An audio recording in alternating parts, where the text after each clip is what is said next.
We've all been there. That one conversation you have to have, but you just keep putting it off. And we usually do one of two things. We either avoid it completely, or we charge in ready for a fight, trying to win.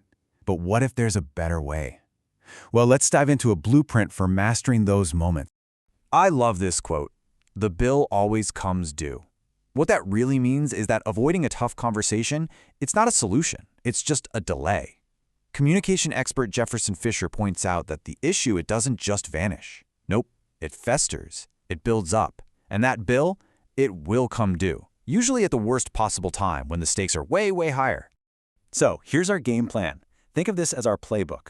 We're going to talk about the big mindset shift you need to make, the number one mistake we all fall into, a practical playbook for those really tough moments, the crucial art of repair, how to set boundaries with confidence, and finally, how to look at your very next conversation in a whole new light.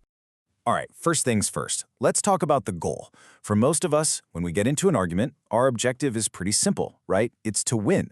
But, the best communicators out there, they're not even playing that game. They have a totally different objective. And this is the shift right here. The goal isn't to win the argument. It's to unravel the issue. I want you to picture a big tangled rope. You're not trying to beat the rope, are you? No.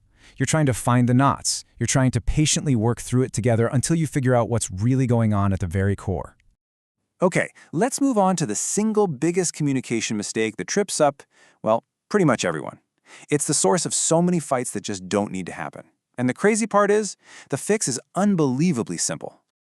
And here it is. We just assume that the words that leave our mouth land exactly the way we meant them to. But they don't. The other person hears everything through their own filter. Their experiences, their emotions. And that's why we get stuck in these pointless fights about tone, arguing over how something was said instead of what was actually meant. So, if that's the problem, what's the solution? How do we break that cycle right now? It's this one simple, powerful question. Instead of getting defensive and saying, "That's not what I meant," just stop. Take a breath and ask, "What did you hear?" It completely stops the fight in its tracks. It gives you a chance to clear things up, get back on the same page, and talk about the real issue. It is a total game changer. Okay, time for some practical tactics. Let's get into the playbook. We've got 2 specific strategies you can pull out when things get really, really challenging. We're going to look at 2 super common scenarios. First, what do you do when the other person just completely shuts down, goes silent?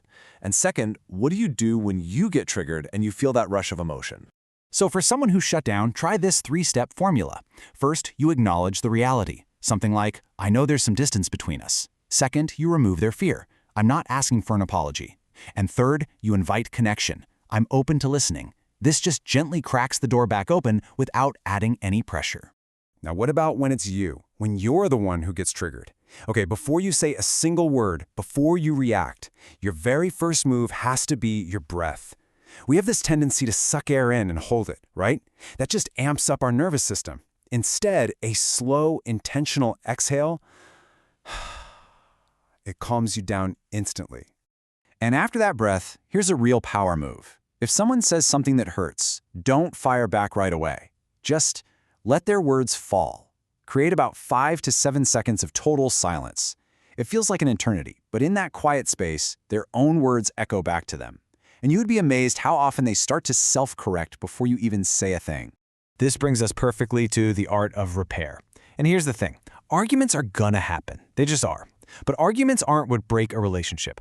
Relationships fail not because of a few big fights, but because of the hundreds of tiny little moments where repair could have happened, but didn't. See, repair isn't about winning your original point. It's about looking past all that surface-level frustration and asking yourself, what is the hidden need here? Because most of the time, people aren't fighting about the dishes. They're fighting for the need to feel seen, to feel heard, to feel safe.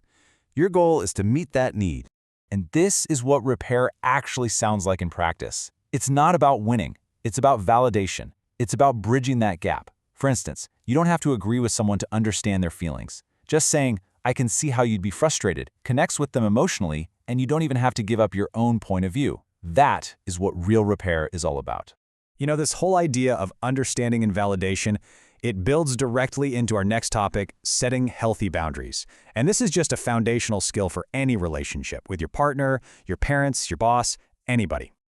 A huge part of setting boundaries, especially with family, is learning to reframe what you're hearing. A lot of the time, a parent's judgment, it's not an attack. It's just a really deep but poorly expressed sense of love and care.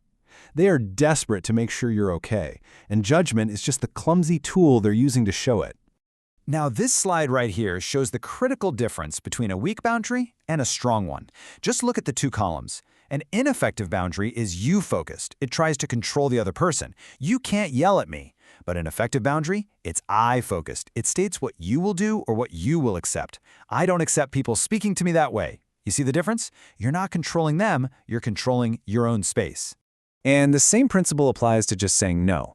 We have to stop softening it with all these long excuses. All that does is weaken our position. Be direct, but be kind. Lead with the no first. I can't make it. Thank you so much for inviting me. It's clean, it's clear, and it respects both you and the other person. So as we start to wrap this all up, what's the one big idea you should carry with you into your very next conversation? Well, it all comes down to one final, really powerful way of looking at things. I want you to really remember this. The person across from you, they are not your opponent. They aren't fighting you. They are fighting to feel understood by you. Whether they're yelling or shutting down or criticizing, at the very root of it all is a deep human need to be seen and heard. And when you can see that, I'm telling you, everything changes. And finally, I want to leave you with this. It's a bit of a provocative thought. We never ever know which conversation is going to be our last with someone we love. What was left unsaid? What could have been repaired? Every single interaction is an opportunity. So talk like today matters, because it absolutely does.